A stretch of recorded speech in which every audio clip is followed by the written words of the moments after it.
عرض کیا نا کہ دشمن جب ہو نا جی تو وہ تو آپ کتنے سیدھے راستے پہ ہوں وہ کوئی نہ کوئی بات نکال دے. آپ دیکھیں نا جی کہ ہمارے اکابر ہیں، ہمارے پیر ہیں، ہمارے باقاعدہ مشائخ ہیں، باقاعدہ علماء ہیں، باقاعدہ تزکیہ ہے، لیکن جن کو ہمارے ساتھ غصہ ہوتا ہے کہہ دیں گے وہابی.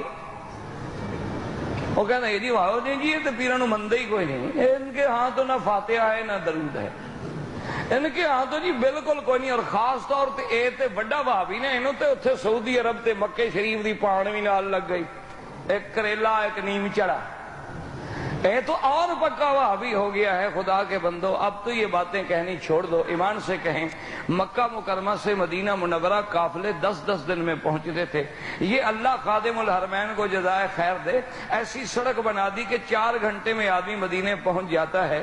اگر ان کے دلوں میں مدینے سے، مدینے والے سے کوئی ذرا سا بھی بغض ہوتا تو راستے بند کر دیتے یا آسان کر دیتے کہ جلدی پہنچ جاؤ. کوئی عقل کی بات کریں. آپ رمضان میں ابھی جا کے دیکھیں ان کی ہر دعا جو ہے حضور کے درود پہ ختم ہوتی ہے کہ نہیں. علامہ صاحب بیٹھے ہیں، پوچھ لیں. حنفیوں کے نزدیک تو ایک مسئلہ ہے کہ اگر تشہد میں، اتحیات میں درود شریف بھول گیا انسان ہے نہیں پڑھ سکا تو نماز ہو جائے گی. لیکن حنابلہ جن کو تم وہابی کہتے ہیں ان کے مسلک میں یہ ہے کہ اگر نماز میں درود نہیں پڑھا تو نماز نہیں ہوگی. اللہ.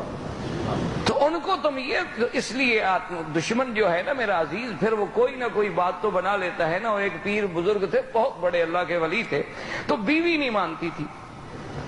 یہ خدا کی قدرت ہے، آدمی کی بیوی نہیں مانتی. آپ کو مانتی ہے؟ بھائی اس میں شرم کی کیا بات ہے یار، بھائی ہو اپنے، کون سے ہم کوئی آسمان سے اترے ہیں، ہم بھی تمہارے بھائی ہیں، ساتھی ہیں. نہیں، آپ کی بیوی مانتی ہے کہ لیڈیز از فرسٹ، وہ آگے چلتی ہے نا. اور آپ ماشاءاللہ. اچھا جب کنکریاں مارنے کا وقت ہے نا مینا میں لوگ بڑے مسئلے پوچھتے ہیں مجھ سے مکہ شریف، اور جناب بڑا رش ہوتا ہے تو میں بیوی کی طرف سے کنکریاں مار رہا ہوں. کہا نہیں جی آپ اپنے مسئلے پہ رہیں، لیڈیز از فرسٹ. اچھا عورت ہے کتنا سمجھدار، کہتے کہ نہیں رش ہے، رش ہے. بازار میں رش کوئی نہیں، میلے پہ رش کوئی نہیں. یہ کرسمس کے دنوں میں جناب کھوے پہ کھوا چل رہا ہے، نہ پتہ لگتا ہے مرد ہے نہ عورت ہے. یہاں کوئی رش نہیں.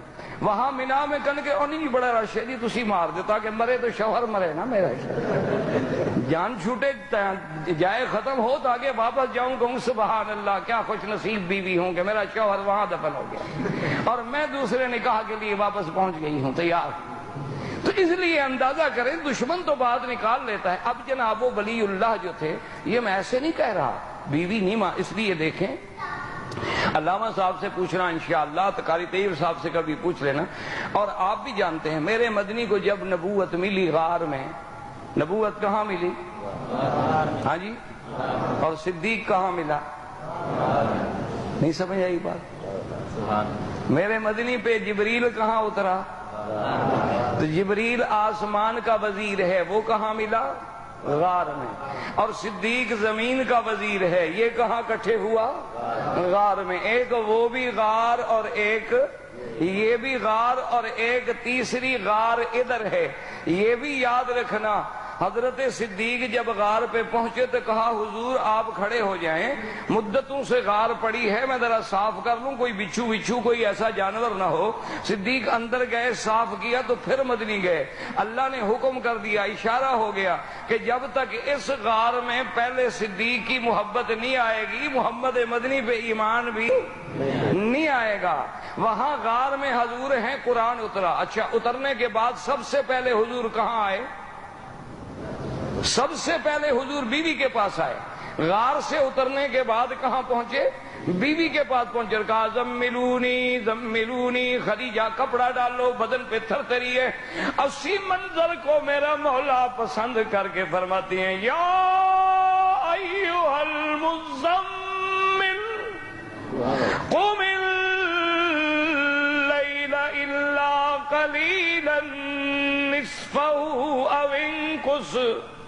او انقص منہ قلیلا او زد علیہ ورتل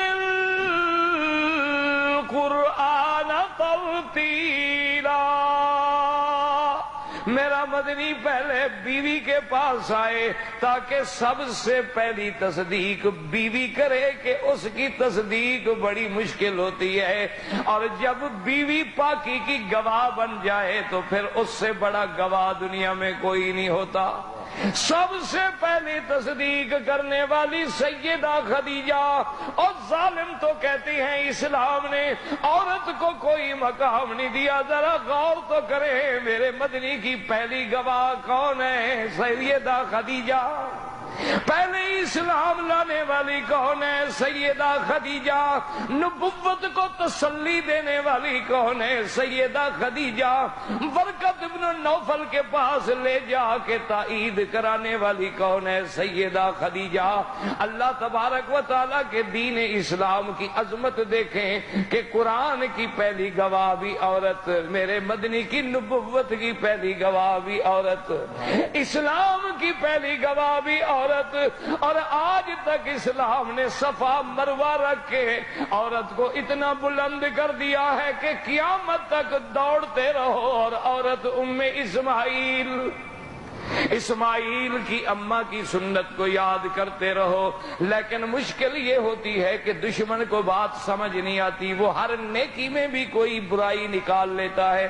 اس لیے جیسے اس نے کہہ دیا کہ جناب کیا ہو گیا، اگر حضور صلی اللہ علیہ وسلم سیدنا صدیق کے کندھے پہ بیٹھے تو کیا ہو گیا؟ حضور تو اونٹنی پہ بھی بیٹھے، حضور تو گھوڑے پہ بھی بیٹھے، حضور تو گدھا پہ بھی بیٹھے۔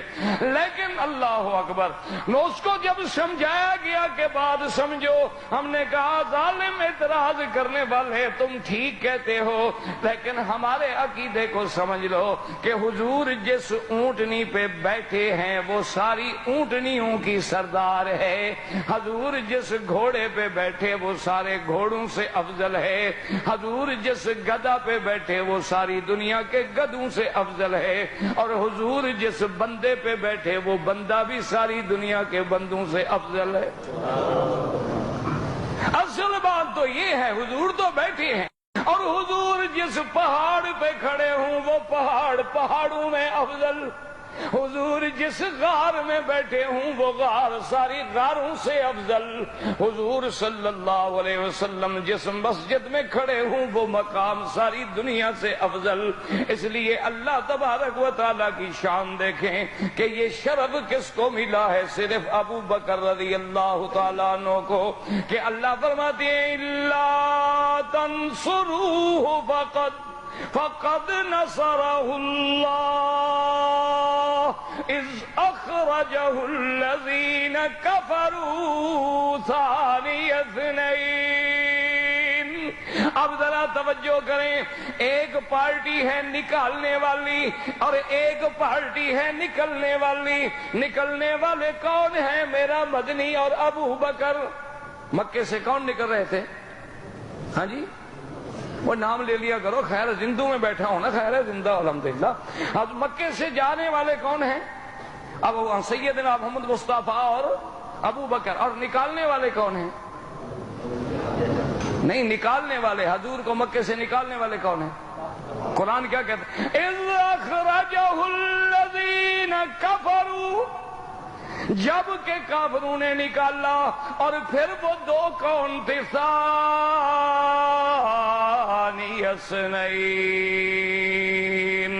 اذ ہما فی الغار اذ یقول لصاحبہ لا تحزن ان اللہ معنا۔ وقت ختم ہو گیا بھائی، وقت ختم ہو گیا، زندگی رہی تو بات باقی۔ وصلی اللہ تعالی علی سیدنا محمد وعلی آلہ واصحابہ اجمعین برحمتک یا ارحم الراحمین۔